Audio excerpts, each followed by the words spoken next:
नमस्कार। Shri MB. Karnawat high school Palanpur द्वारा चालता ऑनलाइन शिक्षणना वर्गों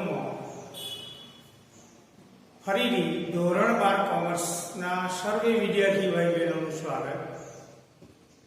વિદ્યાર્થી મિત્રો, આપણે આંકડાશાસ્ત્ર ભાગ 2 એનું પ્રકરણ નંબર 3 ભણી રહ્યા છીએ, પ્રામાણ્ય વિતરણ। એમાં 2 લેક્ચર દ્વારા આપણે ઓનલાઈન શિક્ષણ કાર્ય કર્યું। આજે લેક્ચર નંબર 3 ની શરૂઆત કરીએ છીએ। બહુ અગત્યની ગણતરી દાખલાઓની કરીશું। આજે સ્વાધ્યાયના વિભાગ ડી ના દાખલા નંબર 4 ની ગણતરી કરીશું। એમાં પાઠ્યપુસ્તકના છેલ્લા પાને જેનું કોષ્ટક આપેલું છે એ કોષ્ટક આધારિત આપણે દાખલાનું ગણન કાર્ય કરીશું। આ વર્ષની અંદર કોષ્ટક ઉલટું જોવાના દાખલા એનો સમાવેશ આ વર્ષના પાઠ્યક્રમમાં થતો નથી।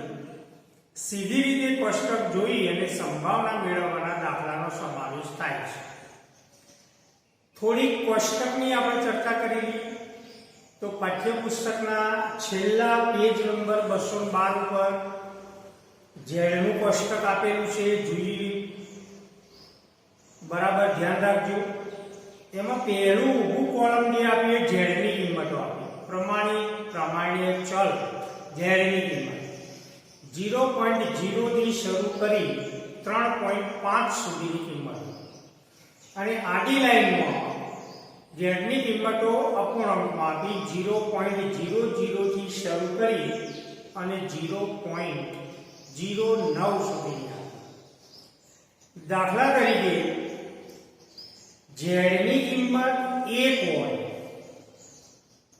પૂર્ણાંક 1, તો કોષ્ટકમાં નજર કરો, ઊભી લાઈનમાં 1 ની સામે પહેલું કોલમ 0.00, તો 1 ની સામે ઊભા કોલમમાં 0.00 જોતો ક્ષેત્રફળ મળશે 0.34। એટલે કે જો z બરાબર 1 હોય તો એનું ક્ષેત્રફળ સંભાવના 0.34 મળશે। દાખલા તરીકે z ની કિંમત 1.2 હોય તો કોષ્ટકની અંદર ઊભા કોલમમાં નજર કરો, 1.2, ત્રીજો આંકડો નથી આપ્યો માટે પહેલી હરોળની અંદર 1.2 ની સામે ક્ષેત્રફળ મળશે 0.3849। દાખલા તરીકે 2.4 ઝેડની કિંમત હોય તો ઊભી લાઈનની અંદર ઝેડની કિંમત 2.4, દશાંશ ચિહ્ન પછી એક જ અંક આપ્યો, બીજો અંક નથી આપ્યો એટલે આપણે એને 0 સમજીશું। તો 2.4 ની સામે ક્ષેત્રફળ 0.4918 મળશે। હવે 3 આંકડાની ઝેડની કિંમત લઈએ। દાખલા તરીકે 0.67, ઝેડની કિંમત 0.67, તો મિત્રો બરાબર ધ્યાન રાખજો, 0.67 એટલે દશાંશ ચિહ્ન પછી 2 અંક આવ્યા, 6, 7, તો દશાંશ ચિહ્ન પછીનો એક અંક ઝેડની ઊભી લાઈનમાં જોવાનો, દશાંશ ચિહ્ન પછીનો બીજો અંક 7 એ ઝેડની આડી લાઈનમાં જોઈશું, તો 0.6 ઊભી લાઈન, અને એ 0.6 ની આડી લાઈનમાં જોતો 0.07, તો એનું ક્ષેત્રફળ મળશે 0.2486। એવી જ રીતે 1.23, તો 1.23 દશાંશ ચિહ્ન પછીના 2 અંક આપ્યા, 23 એટલે 2 અને 3, તો પહેલા 2 અંક પૂર્ણાંક અને અપૂર્ણાંકનો પહેલો અંક ઊભી લાઈન, તો 1.23, તો ઊભી લાઈનમાં 1.2 જોવાના, 1.2, અને દશાંશ ચિહ્ન પછીનો બીજો અંક 3 એ આડી લાઈનમાં જોવાનો, તો 1.2 ની આડી લાઈનમાં 0.03 જોતો ક્ષેત્રફળ મળશે 0.3907। એક પ્રમાણે 2.58 નું ક્ષેત્રફળ આપણે શોધી કાઢીએ। 2.58 તો 2.5 ઊભી લાઈનો અને 2.5 પછીનો અંક 8 એ આડી લાઈનો. તો 2.5 ની લાઈનમાં જોતો 0.08 ના કોલમની અંદર ક્ષેત્રફળ મળશે 0.49 એકમ.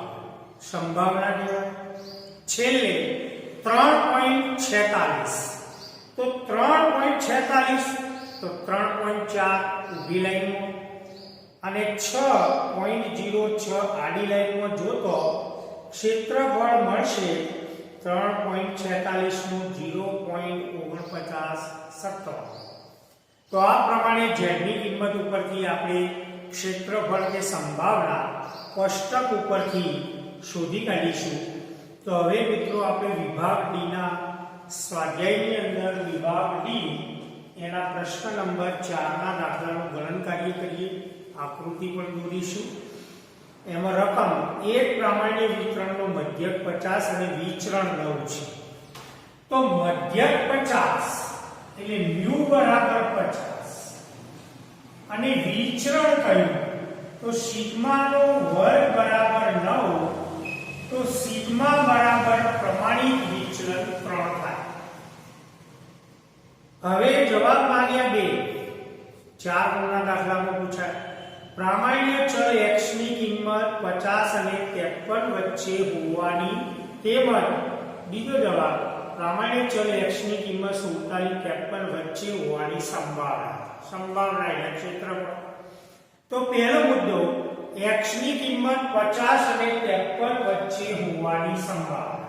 મુદ્દા નંબર 1 પ્રામાણ્ય ચલ x ની કિંમત 50 અને 53 વચ્ચે હોવાની સંભાવના.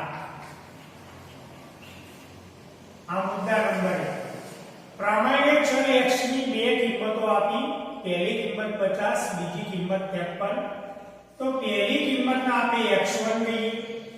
x1 બરાબર 50. x ની બીજી કિંમત x2. તો x2 બરાબર 53. હવે સંભાવના શોધવી હોય તો મ્યુ સિગ્મા અને x ની કિંમત ઉપરથી z ની કિંમત આપણે શોધી લઈએ. તો x1 ઉપરથી z1 બરાબર x1 મ્યુ અપોન સિગ્મા. તો x1 બરાબર 50 મ્યુ બરાબર 50 સિગ્મા બરાબર 3. 50 માઈનસ 50 એટલે 0 0 ભાગ્યા 3 એટલે 0. તો x1 ઉપરથી x1 ની કિંમત 50 હોય ત્યારે પ્રમાણિત પ્રાપ્તાંક z ની કિંમત 0 થાય. એક પ્રમાણે x2 ઉપરથી z2. તો z2 બરાબર x2 minus mu upon sigma. x2 એટલે 53 મ્યુ એટલે 50 સિગ્મા એટલે 3. બાદબાકી કરીએ તો 3 ભાગ્યા 3. તો z2 બરાબર 1. x2 ની કિંમત 53 હોય ત્યારે z2 ની કિંમત 1 થાય. હવે 50 અને 53 વચ્ચે હોવાની સંભાવના. તો આપણે સંજ્ઞાઓ વ્યક્ત કરીએ. p x1 ની કિંમત 50 less than equal to x less than equal to 53 એટલે 50 અને 53 વચ્ચે હોવાની સંભાવના બરાબર. હવે x ની કિંમતો આપણે z માં ફેરવી. તો x1 બરાબર 50 તો z1 બરાબર 0 0 less than equal to z less than equal to x2 53 તો z2 બરાબર 1 એટલે 0 થી 1 વચ્ચે હોવાની સંભાવના. હવે આપણે આકૃતિ દોરીએ. વ્યવસ્થિત રીતે આકૃતિ દોરવી. સપ્રમાણ આકૃતિ.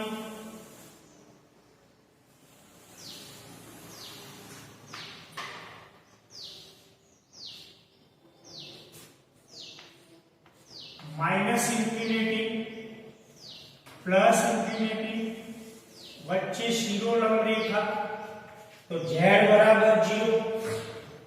આ પ્રમાણે આપણે આકૃતિ દોરીશું. હવે 0 થી z ની કિંમત 0 થી 1 વચ્ચે હોવાની સંભાવના. પ્લસ કિંમતો z ની પ્લસ કિંમતો જમણી બાજુ, z ની માઈનસ કિંમતો ડાબી બાજુ. તો 0 એટલે વચ્ચેની શિરોલંબ રેખા અને 1 પ્લસ આપ્યા, તો પ્લસ આપ્યા એટલે જમણી બાજુ z1 ની કિંમત 1 મળશે. તો z1 બરાબર 1 એટલે z બરાબર 1.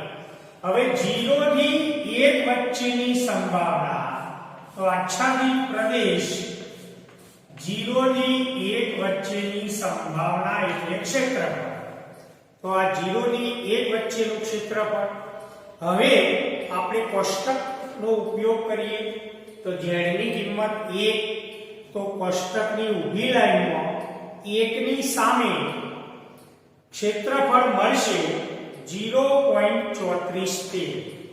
તો આપણા દાખલાનો જવાબ P0 less than equal to Z less than equal to Z1 એટલે Z1 ની કિંમત 1, તો 0 થી 1 વચ્ચેની સંભાવના 0.34 થાય. ક્ષેત્રફળ અથવા સંભાવના 0.34. આ એક મુદ્દો પૂરો થઈ ગયો. હવે આપણે બીજા મુદ્દાની ગણતરી કરીએ.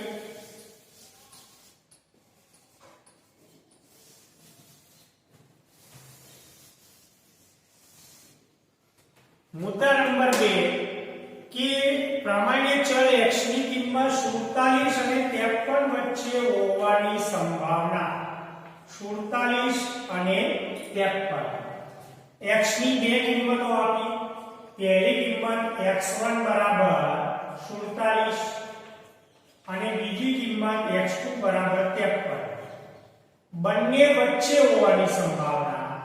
x1 ઉપરથી z1 નો ફેરફાર કરીએ તો z1 બરાબર x1 minus mu upon sigma.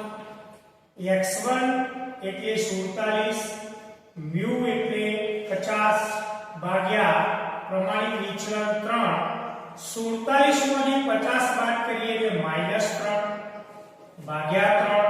તો z1 બરાબર -3 ભાગ્યા 3 કરવાથી z1 ની કિંમત -1 મળશે. એ જ પ્રમાણે x2 ઉપરથી z2 બરાબર x2 minus mu upon sigma. x2 એટલે 53, mu 50 ભાગ્યા સિગ્મા એટલે 3. 53 માંથી 50 બાદ કરીએ તો 3 ભાગ્યા 3. તો z2 બરાબર પ્લસ કિંમત મળી, z2 બરાબર 1 કિંમત મળી. હવે સંકેતમાં વ્યક્ત કરીએ તો 47 અને 53 વચ્ચેની સંભાવના. તો P47 less than equal to x less than equal to 53 બરાબર z1 માં ફેરવ્યા કે x1 ની કિંમત 47 હોય તો z1 ની કિંમત -1 થાય.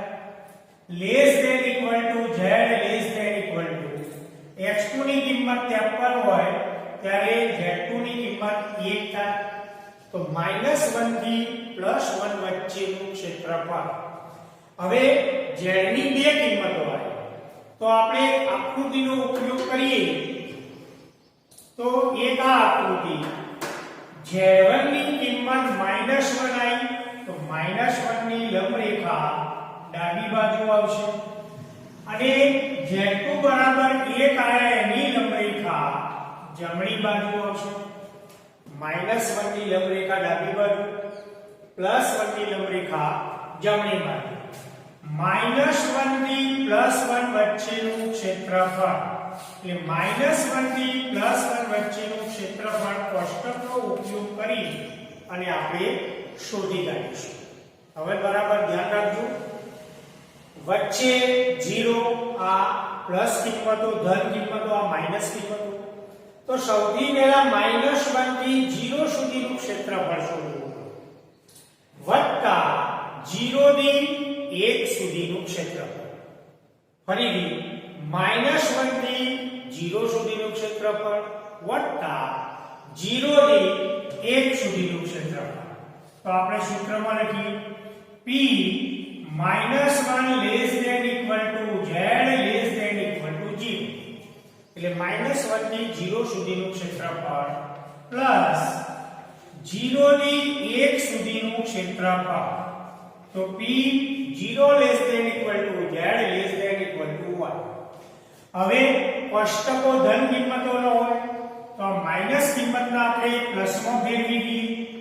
તો માટે p 0 less than equal to z less than equal to 1. આ તો ધન જ છે. તો p 0 less than equal to z less than equal to z1 એટલે એની કિંમત 1. હવે ક્ષેત્રફળ કોષ્ટક આપણે જોઈએ તો 1 ની સામે કિંમત કોષ્ટકની અંદર જોતો 0.3413 વત્તા આ પણ કોષ્ટકમાં જોતો 1 ની સામેનું ક્ષેત્રફળ 0.3413 સરવાળો કરી દઈએ તો -1 થી 1 વચ્ચેનું ક્ષેત્રફળ 0.6826 થાય. હવે આ 0 થી 1 વચ્ચેનું ક્ષેત્રફળ, આ પણ 0 થી 1 વચ્ચેનું ક્ષેત્રફળ, એટલે 2p લખો તો પણ ચાલે.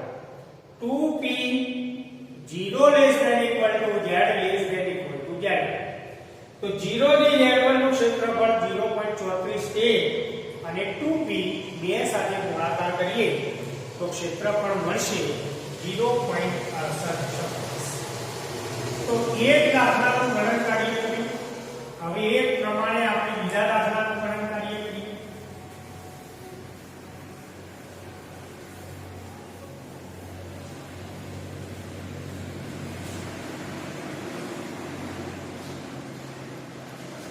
પ્રશ્ન નંબર 5.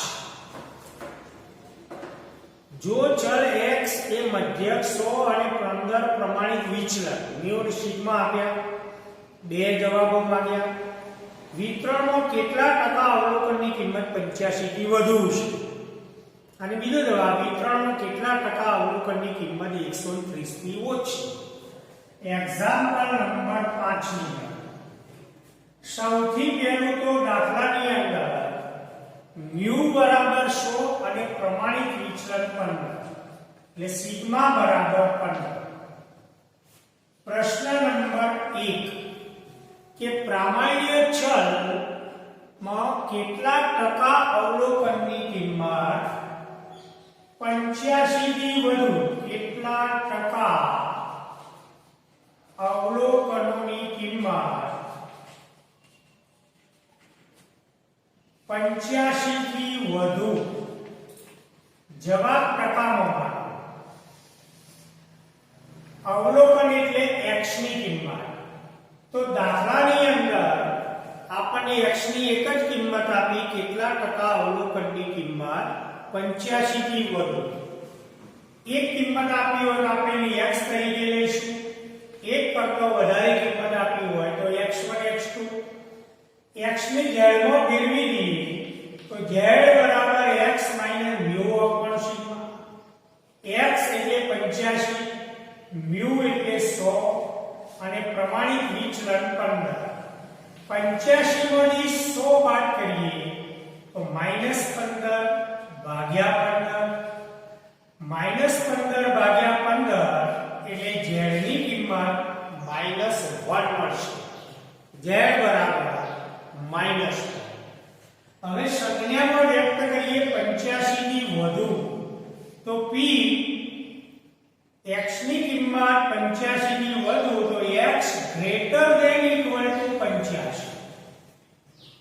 85 થી વધુ એટલે p x greater than equal to 85 બરાબર x ની જગ્યામાં ફેરવીએ તો z greater than equal to -1. x ની કિંમત 85 થી વધુ તો z ની કિંમતનું ક્ષેત્રફળ -1 થી વધુ થાય. હવે આપણે આકૃતિનો ઉપયોગ કરીએ.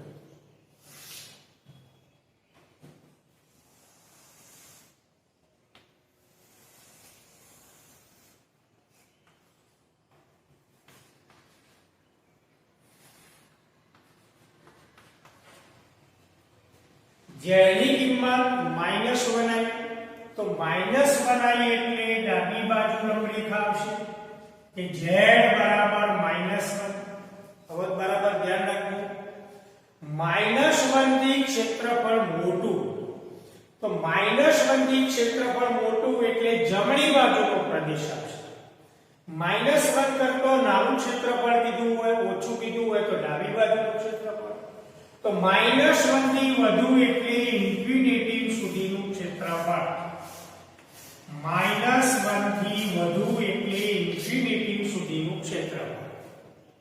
હવે આપણે સૂત્ર બનાવીએ તો p z greater than equal to -1 is equal to -1 થી 0 સુધીનું ક્ષેત્રફળ વત્તા 0 થી ઇન્ફિનિટી સુધીનું ક્ષેત્રફળ. તો p -1 less than equal to z less than equal to 0, -1 થી 0 સુધીનું ક્ષેત્રફળ વત્તા p 0 less than equal to z less than infinity, અનંત સુધીનું ક્ષેત્રફળ. હવે માઈનસ કિંમતને આપણે પ્લસમાં ફેરવીએ. p 0 less than equal to z less than equal to 1 અને 0 થી ઇન્ફિનિટી સુધીનું ક્ષેત્રફળ ડાબી તરફનું પણ 0.5 હોય અને જમણી તરફનું પણ 0.5. 0.5 એટલે 0.50, 0.500, 0.5.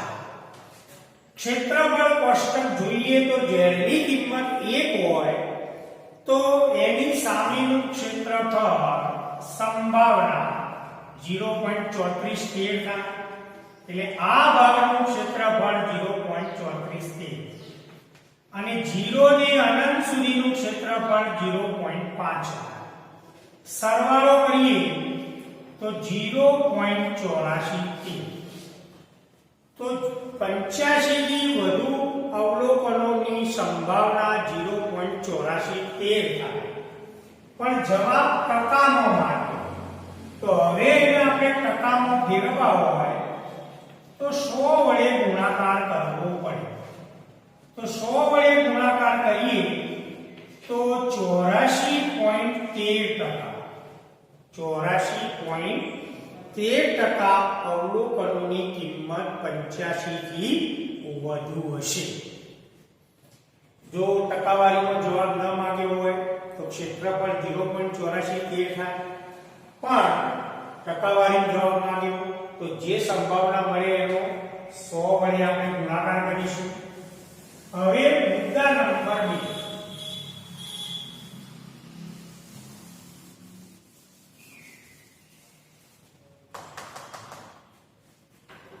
મુદ્દા નંબર 2, વિતરણમાં કેટલા ટકા અવલોકનની કિંમત વિતરણના કેટલા ટકા અવલોકનની કિંમત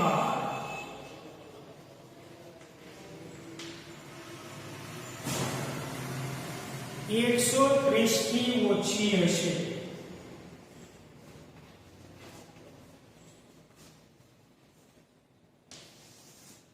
આને લેવા ટકાવારીનું मान 130 થી ઓછી. x ની એક જ કિંમત આપી એટલે x બરાબર 130. x ને z માં ફેરવી દઈએ તો z બરાબર x - μ / સિગ્મા. x એટલે 130, μ એટલે 100 ભાગ્યા પ્રમાણિત વિચલન સિગ્મા 15. 130 માંથી 100 બાદ કરીએ તો 30 ભાગ્યા 15, તો z ની કિંમત 2 મળશે. x ની કિંમત 130 હોય તો z ની કિંમત 2 મળશે. હવે આપણે સંજ્ઞા દ્વારા વ્યક્ત કરીએ કે 2 થી ઓછી કીધું, શબ્દ ઓછી એટલે લેસ ધેન ઇક્વલ ટુ, વધુ કીધું હોય તો ગ્રેટર ધેન ઇક્વલ ટુ. તો px less than equal to 130. x ની જેમાં ફેરવે તો z less than equal to 2. z ની કિંમત 2 અથવા અથવા 2 કરતા ઓછી. હવે આકૃતિનો આપણે ઉપયોગ કરીએ.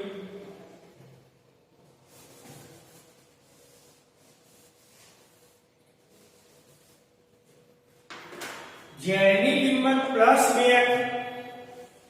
તો પ્લસ આ એટલે લંબ રેખા જમણી તરફ આવશે.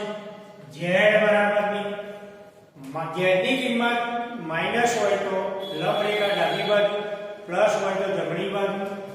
હવે 2 કરતો ઓછી તો z બરાબર 2 કહ્યું તો 2 કરતો ઓછી કિંમત, તો 2 કરતો ઓછી તો જમણી બાજુ જઈએ તો 2 કરતો વધારે થાય.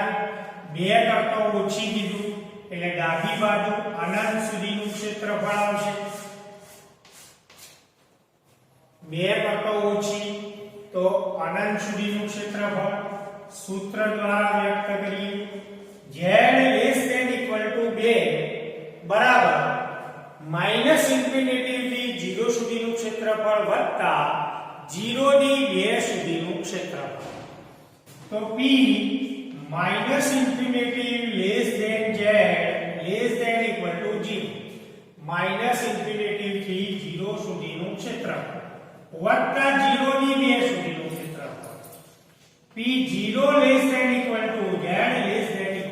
2 માઈનસ ને આપણે પ્લસ માં ફેરવી દઈએ તો p 0 ≤ z ∞ વત્તા આ પ્લસ છે તો p 0 ≤ z ≤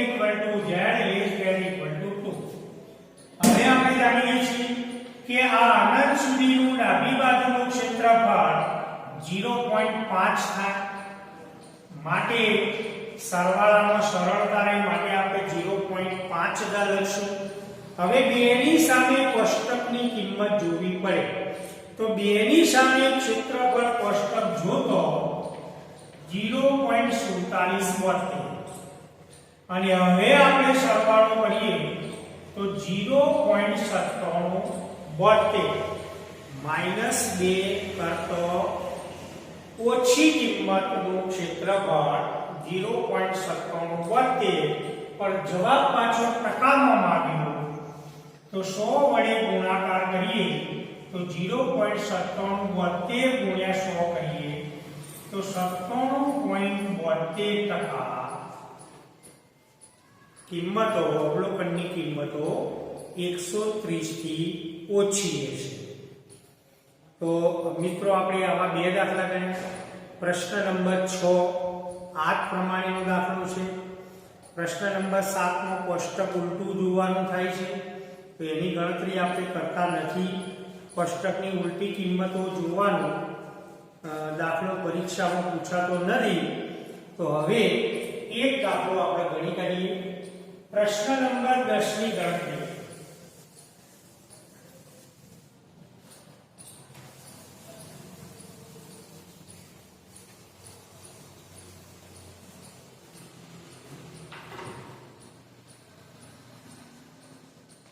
બહુ અગત્યનો દાખલો.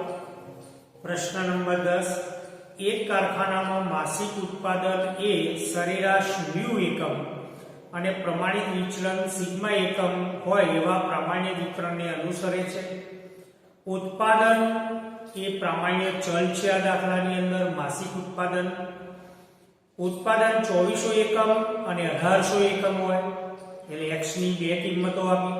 તે માટેના z પ્રાપ્તાંકો અનુક્રમે 1 અને -0.5 z પ્રાપ્તાંકોની બે કિંમતો આપી દીધી. જવાબ માંગ્યો વિતરણના મધ્યક અને પ્રમાણિત વિચલન.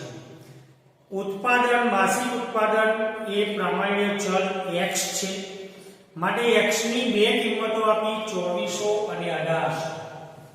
બે કિંમતો આપી એટલે x1 બરાબર 2400 લખીએ અને x2 બરાબર 1800. x ની બે કિંમતો આપો 2400 અને 1800. z પ્રાપ્તાંકોની પણ બે કિંમત આપી. z1 બરાબર 1 આપ્યા અને z2 બરાબર -0.5. z2 બરાબર -0.5. જવાબ માંગ્યો મધ્યક અને પ્રમાણિત વિચલન.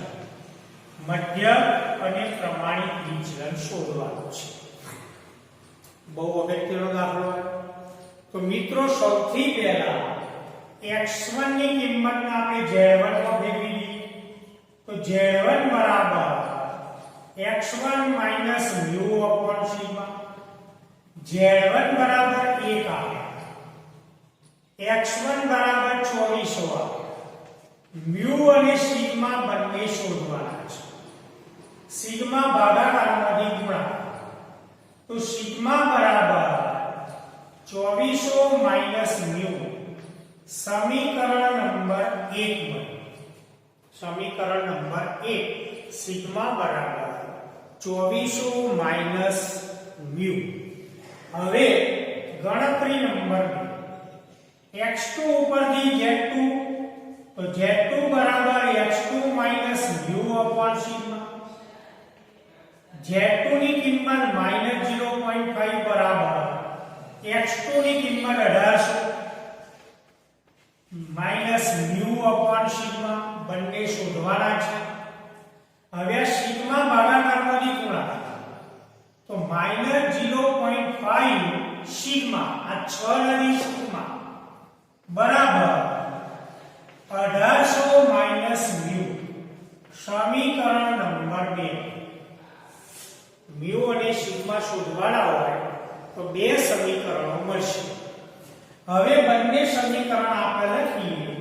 તો પહેલું સમીકરણ સિગ્મા બરાબર 24 માઈનસ mu.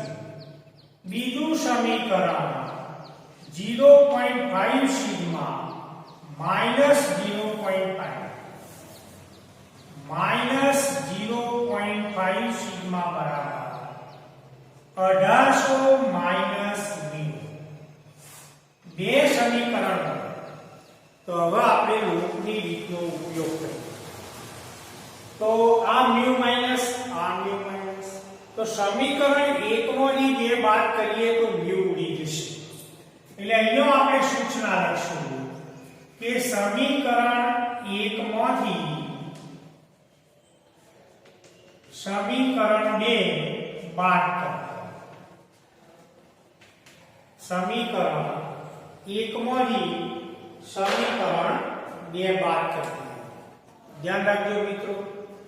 તો આ સિગ્મા પ્લસ આ જી માઈનસ. હવે બાદબાકી કરીએ તો માઈનસ માઈનસ પ્લસ થઈ જશે. તો સિગ્મા વત્તા 0.5 સિગ્મા એટલે સરવાળો થઈ જાય. આનો સરવાળો થઈ જાય, માઈનસ માઈનસ પ્લસ થઈ જાય. ત્યાર પછી બાદબાકી કરીએ તો બંને પ્લસ છે. તો 24 માંથી 1800 બાદ થશે એટલે માઈનસ થશે. આ માઈનસ માઈનસ પ્લસ થઈ જાય એટલે અહીંયા પ્લસ થશે. તો સિગ્મા માઈનસ માઈનસ તો પ્લસ થાય તો 1.5 સિગ્મા થાય. 24 માંથી 1800 બાદ કરીએ તો 600. આ માઈનસ માઈનસ પ્લસ થઈ ગયા એટલે અહીંયા 0 થઈ ગયા, mu ઉડી ગયા. હવે સિગ્માની કિંમત મળી ગઈ. 1.5 ગુણાકારમાંથી ભાગાકાર. તો 600 ભાગ્યા 1.5. હવે 600 ભાગ્યા 1.5 કેલ્ક્યુલેટર થી કરીએ તો સિગ્માની કિંમત મળી જાય. તો 600 ભાગ્યા 1.5. તો સિગ્માની કિંમત 400 મળશે. પ્રમાણિત વિચલનની કિંમત 400. એક જવાબ મળ્યો. સિગ્મા મળી ગયા. હવે કોઈ પણ સમીકરણમાં સિગ્માની કિંમત 400 મૂકવાથી mu મળી જાય. તો અહીંયા આપણે લખીએ સમીકરણ 1 માં સિગ્મા બરાબર 400 મૂકતો. તો સિગ્માની જગ્યાએ 400. તો 400 બરાબર 24 માઈનસ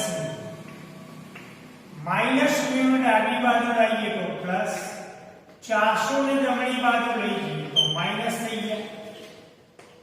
તો mu બરાબર 24 માંથી 400 કરીએ તો આ દાખલાના મધ્યકની કિંમત 2000 થાય.